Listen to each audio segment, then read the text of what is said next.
আসসালামু আলাইকুম দাদা, আমি আপনার এলাকার সন্তান বদনাম মার্কায় দাঁড়াইছি, ভোটটা কিন্তু আমারে দিয়েন। ভোট তোমার দেন যেত না। এই কি দাদা, ভোটটা কেন দিবেন না? আমরা তো উন্নয়ন করব। উন্নয়ন নোলার ঘরে উন্নয়ন নোলা ব্যাংকে তোমার কাছ থেকে 16 কোটি টাকা এটা দিবা কেমনে?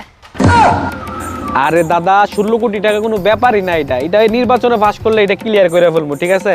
এটার লাগে কোনো টেনশন নাই, ভোটটা কিন্তু বদনাম মার্কাতে দিবেন দাদা। তুমি দেশের উন্নয়ন করবে কেমনে? আগে নিজের উন্নয়ন করে লও।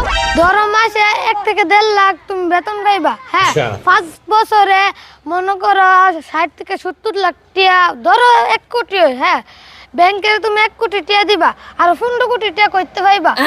এই জন্য তোমার মতন রেন খেলাফি প্রার্থীরা ভোট দেব না। দেখছস কারবারটা, শালারতে চাইলাম একটা ভোট, হ্যাঁ আমার পুরো ইতিহাস লয়ে টান দিছে, হিসাব কিতাব প্লে বইছে। এর কাছে আমার অনেক জবাবদিহিতা করো না। আরে এইসব ভোটারের মনটাকে চুদলিং পং করে দিতে। এই মেয়ে, এই তোমার কাছে আমি একটা ভোট চাইছি, ভোট দিলে দিবা, না দিলে নাই। তুমি যে আমার পুরো ব্যাংকের হিসাব কিতাব লয়ে বইছো, ভোট দিলে দিবা, না দিলে নাই, যাও।